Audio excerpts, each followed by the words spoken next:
जय हिंद दोस्तों। आज हम बात करेंगे इस वीडियो में हड्डियों के बारे में, यानी हम उन बिंदु की चर्चा करेंगे जो हड्डियों से पूछे जाने वाले प्रश्न हैं। आइए चर्चा करते हैं। हड्डियां यानी इसको इंग्लिश भाषा में क्या कहा जाता है, तो इसको इंग्लिश भाषा में बोन्स कहते हैं। तो इस बोन्स का अध्ययन विज्ञान की किस शाखा के अंतर्गत किया जाता है? पहला प्रश्न यहीं से बताइए, बोन्स यानी हड्डियों का अध्ययन विज्ञान के किस शाखा के अंतर्गत किया जाता है? तो ध्यान दीजिएगा, ओस्टियोलॉजी शाखा है जिसके अंतर्गत क्या किया जाता है, ओस्टियोलॉजी शाखा के अंतर्गत हड्डियों यानी बोन्स का अध्ययन किया जाता है। उसके अलावा प्रश्न बनता है, बताइए हड्डियों में कौन सा प्रोटीन पाया जाता है? तो हड्डियों में ओसिन प्रोटीन पाया जाता है। हड्डियों में कौन सा प्रोटीन? तो हड्डियों में ओसिन प्रोटीन पाया जाता है। यह एसएससी का फेवरेट सवाल है, क्योंकि यह जल्दी से कहीं पर लिखा नहीं मिलता। कुछ बुकों में लिखा मिलेगा जहाँ पर विस्तार से दिया गया होगा, बल्कि उस तरह नहीं लिखा मिलता, तो इसलिए बहुत ही इंपॉर्टेंट बन जाता है प्रश्न। प्रोटीन कौन सा पाया जाता है? तो ओसिन प्रोटीन। और कोशिकाएं कौन सी पाई जाती हैं? तो ओस्टियोसाइट कोशिकाएं। कौन सी कोशिकाएं? तो ओस्टियोसाइट कोशिकाएं। अगर आपको यह नहीं पता कि कोशिकाएं क्या होती हैं, तो यह एक अलग टॉपिक है जिसके ऊपर हमने वीडियो बना रखे हैं। उसमें क्या कोशिकाएं क्या हैं, उसमें क्या पाए जाते हैं, माइटोकॉन्ड्रिया क्या है, इन सब के बारे में हमने चर्चा कर रखी है। अगर आपने नहीं देखा तो प्लेलिस्ट में जाकर उस वीडियो को देख सकते हैं। अब एसएससी के पेपर में यानी एसएससी सीजीएल के पेपर में पूछा गया था प्रश्न, बताइए हड्डियां क्या हैं? तो ध्यान दीजिएगा, हड्डियां क्या होती हैं? तो एक ऊतक यानी एक टिश्यू का काम करती हैं। क्या होती हैं? तो ऊतक यानी टिश्यू होती हैं। इसको भी ध्यान रखिएगा, क्योंकि आने वाले पेपर में ग्रुप डी के लिए बेहद ही इंपॉर्टेंट टॉपिक होने वाला है। आइए देखिए, हड्डियां कहीं ना कहीं से जुड़ी होती हैं। दो तरीके से हड्डियों में जोड़ पाए जाते हैं। उनको क्या कहते हैं, क्या कहा जाता है, कैसे जुड़ती हैं, तो उनके बारे में चर्चा करें। हड्डियों के जोड़ से संबंधित, हड्डियों के जोड़ किस तरह के होते हैं? दो तरीके से होते हैं। पहले को क्या कहा जाता है? तो लिंगामेंट। दूसरे वाले को टेंडन। लिंगामेंट क्या होता है? यानी जब बोन से बोन गए, बोन्स का योग हो, यानी हड्डियों से हड्डियां जुड़ेंगी तो क्या कहलाएगा? लिंगामेंट। यह प्रश्न पूछा गया था एसएससी जीडी और ग्रुप डी के पेपर में, दोनों में पूछा गया प्रश्न है। बताइए जब हड्डियों के साथ जोड़ हो तो वह उसे क्या कहते हैं? जब हड्डियों के साथ योग हो तो उसको क्या कहा जाता है? तो लिंगामेंट कहा जाता है। जबकि हड्डियों के साथ मांसपेशियों का, मसल्स का, यानी बोन्स के साथ मसल्स का योग हो तो क्या कहा जाएगा? टेंडन कहा जाता है। टेंडन क्या है? तो ध्यान दीजिएगा, टेंडन एसएससी जीडी का पेपर में पूछा गया प्रश्न, टेंडन क्या है? तो जब क्या होगा, हड्डियों के साथ मसल्स का योग होगा तब उसको क्या कहा जाएगा? टेंडन। आगे चर्चा करते हैं हड्डियों की संख्या से संबंधित। आइए चर्चा करते हैं हड्डियों से संख्या क्या है, चर्चा करें। तो ध्यान दीजिएगा, संख्या से संबंधित कौन से प्रश्न बनते हैं? तो ध्यान दीजिएगा, प्रश्न पूछा जाता है, बताइए नवजात शिशु में कितनी हड्डियां पाई जाती हैं? जब बच्चे छोटे होते हैं, जन्म के समय, उनमें 300 प्लस हड्डियां पाई जाती हैं। जबकि जब मनुष्य बड़े हो जाते हैं, यानी हम सब जैसे हैं, तो इस टाइम हड्डियों की संख्या कितनी हो जाती है? 206। अब हम बचपन से ही सुनते आ रहे थे कि बड़े लोगों के ज़्यादा हड्डियाँ होती होंगी, छोटे लोगों के कम हड्डियाँ होंगी, परंतु ऐसा नहीं है। जो नवजात शिशु हैं उनके कितने हड्डियाँ पाई जाती हैं? 300 प्लस हड्डियाँ पाई जाती हैं। ये छोटी छोटी हड्डियाँ होती हैं, लेकिन जैसे जैसे व्यक्ति बढ़ता जाता है तो क्या होता है? तो ये जो छोटी छोटी हड्डियाँ पाई जाती हैं, इन छोटी हड्डियों में क्या हो जाता है? मांसपेशियाँ आ जाती हैं, जिससे मांसपेशियों और हड्डियां कई हड्डियां आपस में जुड़ जाती हैं। मांसपेशियों की मदद से क्या होता है? कई हड्डियां आपस में जुड़ जाती हैं। इस कारण इनकी हड्डियों की संख्या कम हो जाती है। यानी वयस्क में आते हैं तो वयस्क में हड्डियों की संख्या क्या हो जाती है? तो वयस्क में हड्डियों की संख्या कम हो जाती है। कम होने के बाद इनकी संख्या कितनी बचती है? तो 206 बचती है। यानी वयस्क में कितनी हड्डियां पाई जाती हैं? तो 206 हड्डियां। और इन 206 हड्डियों को दो भागों में बांटा गया है, एक अक्षीय, दूसरा उपाक्षीय। कौन सी हड्डियां? अक्षीय हड्डियां और उपाक्षीय हड्डियां। देखिए, अक्षीय हड्डियां क्या होती हैं? जो हमारे इधर से लेकर एकदम अक्ष पे हैं, इसके आसपास की हड्डियां जो कहलाती हैं अक्षीय हड्डियां कहलाती हैं। इस तरह साधारण भाषा में समझिए, कान की हड्डी, दोनों हाथ की हड्डी और दोनों पैर की हड्डी को छोड़ दिया जाए तो ये किस में आती हैं? तो अक्षीय हड्डियां। इनकी संख्या कितनी होती है? तो 80। जबकि उपाक्षीय हड्डियों की संख्या कितनी होती है? तो 126 हड्डियां होती हैं। अब देखिए, इन 206 हड्डियों यानी 80A 126A, इन 206 हड्डियों के पूरे के नाम तो हमको नहीं तैयार करने, लेकिन कुछ के तैयार करने हैं। तो आइए हम उन नामों की चर्चा करते हैं, कौन कौन से। तो अब हम पहले चर्चा करते हैं खोपड़ी, यानी खोपड़ी में कितनी हड्डियाँ पाई जाती हैं। आइए चर्चा करते हैं किसके बारे में, तो खोपड़ी के बारे में।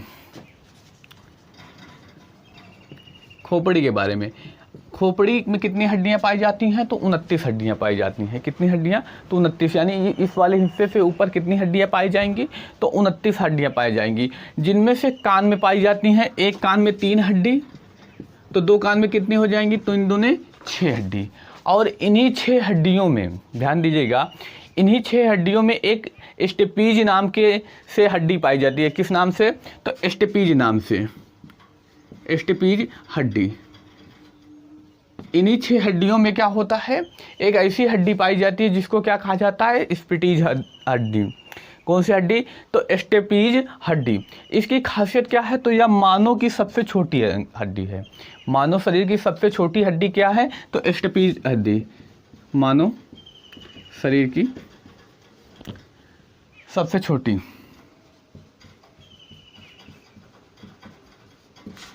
मानव शरीर की सबसे छोटी हड्डी कौन सी है, तो स्टेपीज हड्डी। ये कहाँ पाई जाती है, तो कान में। एक कान में एक पाई जाएगी, यानी 2 हड्डियाँ पाई जाती हैं मानव शरीर की सबसे छोटी हड्डी। और पूछ लिया जाए कान में कितनी हड्डियाँ पाई जाती हैं, 6 हड्डियाँ। एक कान में 3 हड्डियाँ पाई जाती हैं, 2 कान में कितनी हो जाएंगी, 6। और खोपड़ी में कितनी हड्डियाँ पाई जाती हैं, तो 29 हड्डियाँ पाई जाते हैं। आगे इसके हम आगे आते हैं, यहाँ पर हम आते हैं गले में, गले साइड। तो गले में यहाँ पर उभरी हुई हड्डियाँ पाई जाती हैं। कितनी, 2 हड्डियाँ उभरी हुई पाई जाती हैं, जिन्हें क्या कहते हैं, बिलेविकल कहते हैं। गले की उभरी हुई हड्डी, गले की उभरी हुई हड्डी क्या कहलाती है, तो बिलेविकल कहलाती है। बिलेविकल कहलाती है, बिलेविकल कहलाती है। कौन सी, यहाँ पर जो 2 हड्डियाँ उभरी हुई होती हैं वो क्या कहलाती हैं, बिलेविकल कहलाती हैं, यानी बिलेविकल हड्डियाँ, जिसे हम ब्यूटी बोन भी कहते हैं।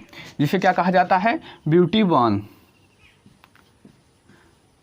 जिसे इस बिलेविकल हड्डी को क्या कहा जाता है, तो ब्यूटी बोन। पूछा गया प्रश्न था SSC MTS के पेपर में, बताइए गले में जो उभरी हुई हड्डियाँ होती हैं उनको क्या कहा जाता है, तो उनको बिलेविकल कहा जाता है। जबकि ग्रुप डी के पेपर में पूछा गया था बिलेविकल हड्डी को किस उपनाम के नाम से जाना जाता है, तो ध्यान दीजिएगा, ब्यूटी बोन के नाम से जाना जाता है, या इसी को कहते हैं कॉलर बोन। क्या कहा जाता है, तो कॉलर बोन भी कहा जाता है। इसको क्या कहा जाता है, तो कॉलर बोन भी कहा जाता है। अब हम गले से आते हैं नीचे, सीने में क्या पाई जाती हैं, तो पसलियाँ, जिसको क्या कहते हैं, रिब्स कहते हैं। क्या पाई जाती हैं, तो पसलियाँ, जिसको क्या कहा जाता है इंग्लिश भाषा में, तो रिब्स भी कहा जाता है। और दोनों तरफ पाए जाते हैं रिब्स। एक तरफ 12, यानी 2 तरफ कितने हो जाएंगे, 24। यानी पूछा गया प्रश्न, बताइए रिब्स की संख्या कितनी है, तो इसकी संख्या हमेशा जोड़ी में दिए होते हैं। यानी रिब्स की संख्या कितनी है, तो 12 जोड़ी। कितनी जोड़ी पाई जाती हैं, तो 12 जोड़ी। अगर संख्या पूछ ली जाए तो संख्या कितनी होगी, तो 24। एक तरफ 12, दूसरी तरफ भी 12, यानी कुल मिलाकर कितनी हो गई, तो 24। या प्रश्न पूछा गया था, बताइए रिब्स की संख्या कितनी है, तो उसमें ऑप्शन क्या था, जोड़े में दिए हुए थे। तो जोड़े में भी अधिकतर करके जोड़े में ही प्रश्न पूछता है। वैसे संख्या से बहुत कम चांस है कि प्रश्न पूछेगा, जोड़े में ही प्रश्न पूछा जाता है। अब ध्यान दीजिएगा, एक इन पसलियों के मध्य एक सीधी मोटी हड्डी पाई जाती है जो बेहद ही मजबूत होती है, जिसे क्या कहते हैं, स्टेरनम कहते हैं। इस पसलियों के मध्य एक हड्डी पाई जाती है जिसको क्या कहा जाता है, तो स्टेरियम। क्या कहा जाता है, तो स्टेरनम कहते हैं, माफ कीजिएगा, स्टेरनम कहते हैं, स्टेरनम कहते हैं। इसके मध्य क्या पाए जाते हैं, तो स्टेरनम पाई जाती है। जबकि अब आते हैं पेट वाले हिस्से पे, तो पेट में ऐसी कोई हड्डी नहीं पाई जाती जो यही स्टेरनम है, या नीचे तक जाता है। उसके बाद आते हैं पेट के नीचे। पेट के नीचे क्या होता है, हमारा पैर पाया जाता है। आइए उन पैरों की चर्चा करते हैं। पैर में कौन सी हड्डियाँ पाई जाती हैं, जो बेहद इंपॉर्टेंट हैं। तब तक ध्यान दीजिए, आप लोगों को यह मेरा वीडियो पसंद आ रहा है, अगर आप नए हैं तो हमारे चैनल को सब्सक्राइब कर लीजिए, ताकि जब भी ऐसे कोई वीडियो आए तो आपको तुरंत इसकी सूचना मिल जाए। और अपने भाई बहन मित्र को शेयर कीजिए। जो अभी ग्रुप डी की तैयारी कर रहे हैं तो उनको स्पेशलिस्ट भेजिए, इस वीडियो को कि वो देखें एक बार, क्या पता इससे जुड़ा हुआ प्रश्न आ जाए। वैसे बहुत ही इंपॉर्टेंट टॉपिक है तो प्रश्न आता रहता है। आइए अब हम जांघ में आते हैं। जांघ में अब घुटने को, जांघ और घुटने के एक पैर की हम चर्चा करते हैं। ध्यान दीजिएगा, पहले एक पैर की चर्चा करेंगे, उसका डबल आप कर लीजिएगा, उतनी हड्डियाँ पाई जाती हैं। हम आते हैं सबसे पहले जांघ पे, यानी घुटनों के ऊपर तो एक हड्डी पाई जाती है जिसको कहते हैं फीमर। कहाँ पर? जांघ में, जांघ में हड्डी पाई जाती है जिसको क्या कहते हैं? फीमर कहते हैं। फीमर की खासियत यह है कि यह मानव शरीर की सबसे बड़ी हड्डी, क्या है? मानव शरीर की सबसे बड़ी हड्डी, यह क्या है? मानव शरीर की सबसे बड़ी हड्डी है जिसको क्या कहा जाता है? तो फीमर कहा जाता है। अब फीमर के आगे बात करते हैं। अब जब आएंगे घुटने पर, घुटने में देखिए गोल गोल आकृति हड्डी पाई जाती है जिसको क्या कहते हैं? घुटने की गोल हड्डी को, घुटने की गोल हड्डी, घुटने की गोल हड्डी को क्या कहा जाता है? तो पटेला कहा जाता है। क्या कहा जाता है? तो घुटने की गोल हड्डी को क्या कहा जाता है? पटेला। या ग्रुप डी का पूछा गया प्रश्न है, घुटने की जो गोल हड्डियां पाई जाती हैं उनको क्या कहा जाता है? तो घुटने की गोल हड्डियों को क्या कहते हैं? तो पटेला कहते हैं। तो याद रखिएगा, यह आने वाले पेपरों के लिए बेहद ही इंपॉर्टेंट है। आगे बात करते हैं घुटने के बाद, घुटने के हड्डी के बाद अगर बात करें तो पाँव में उसके नीचे दो हड्डियां पाई जाती हैं, दो प्रमुख हड्डियां। कौन सी? टीबिया और फेबुआ। टीबिया और फेबुआ। फेबुआ कहाँ पाई जाती है? तो जो गांठ होती है पैर की गांठ के नीचे, पैर की गांठ के नीचे क्या पाई जाती है? तो पैर की गांठ के नीचे पाई जाती है दो प्रमुख हड्डियां। कौन सी? टीबिया और फेबुआ। एक पैर में पाई जाती है, दोनों पैर में कितनी हो जाएगी इनकी संख्या? तो 4 हो जाएगी। इसके आगे चर्चा करते हैं अब कुछ और महत्वपूर्ण बिंदु पर, वो क्या है? आइए चर्चा करते हैं।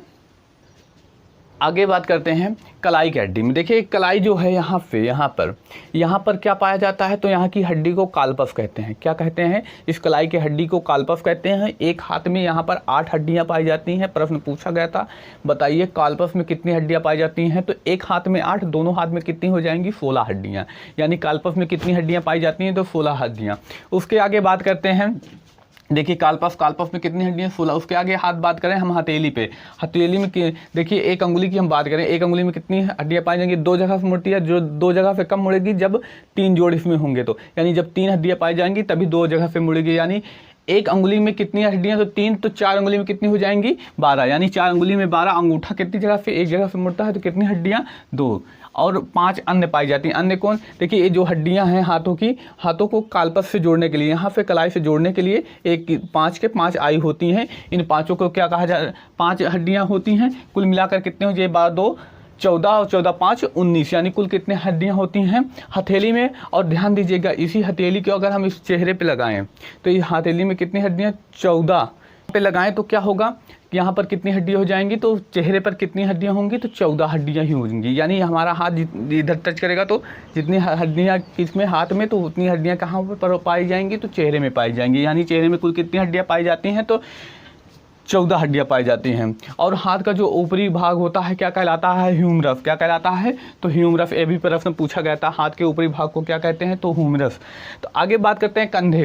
कंधे की बात करें तो कंधे के पीछे देखेंगे हम लोग, पीछे साइड में, बैक साइड में, यहाँ पर तो 2 उभरी हुई हड्डियाँ पाई जाती हैं। इन उभरी हुई हड्डियों को क्या कहते हैं? तो स्कैपुला कहा जाता है। क्या कहा जाता है? तो स्कैपुला कहा जाता है। और एक हड्डी और बचती है जो पूछी जाती है, जबड़े की हड्डी, मैंडिबल, जो बेहद ही मजबूत हड्डी होती है। यानी मानव शरीर की सब बहुत ही मजबूत हड्डी कौन सी है? तो मैंडिबल है। ये हड्डियों से बनने वाले महत्वपूर्ण बिंदु थे, हमने इन सब की चर्चा कर ली। अगर आप लोगों को यह वीडियो पसंद आया तो अपने भाई बहन मित्र में शेयर करिए और उनसे बताइए कि अगर वो ऐसे और वीडियो चाहते हैं तो हमारे चैनल को सब्सक्राइब करिए, और आपने भी नहीं किया तो हमारे चैनल को सब्सक्राइब के लिए। मिलते हैं अब अगले क्लास में। धन्यवाद।